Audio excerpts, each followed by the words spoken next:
অন্তর্বর্তীকালীন সরকারের উদ্দেশ্যে আমি এই প্রশ্ন রাখতে চাই, আমার শহীদ ভাই বোনের পরিবার কেমন আছে? প্রাচী কর্তৃক আয়োজিত আজকের এই মানববন্ধন কর্মসূচিতে আপনাদেরকে আমরা একটা বিষয় অবহিত করতে চাই যে চিরায়ত চিকিৎসা পদ্ধতি, এটা হলো এদেশের মাটি ও মানুষের চিকিৎসা পদ্ধতি এবং এই চিকিৎসা পদ্ধতি বিকাশের মাধ্যমেই এদেশের মানুষের স্বাস্থ্যসেবা নিশ্চিত করা সম্ভব এবং আগামী প্রজন্মকে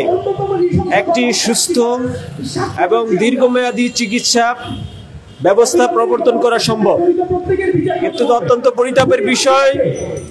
যে এই যে চিরায়ত চিকিৎসা পদ্ধতি, এটাকে আমাদের সমাজ থেকে উৎখাত করার জন্য সেই ব্রিটিশ আমলে যে ষড়যন্ত্র হয়েছিল, সেই ষড়যন্ত্রের বিষ বাষ্প এখনো আমাদের মাঝে, আমাদের মস্তিষ্কে বিরাজমান, যার কারণে আমরা এই প্রাচীন চিকিৎসার গুরুত্ব বুঝতে আমাদের দেরি হয়। আপনারা জানেন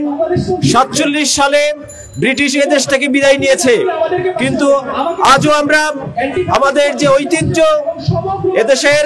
মাটি ও মানুষের যে চিকিৎসা, সেই চিকিৎসার মৌলিক কোনো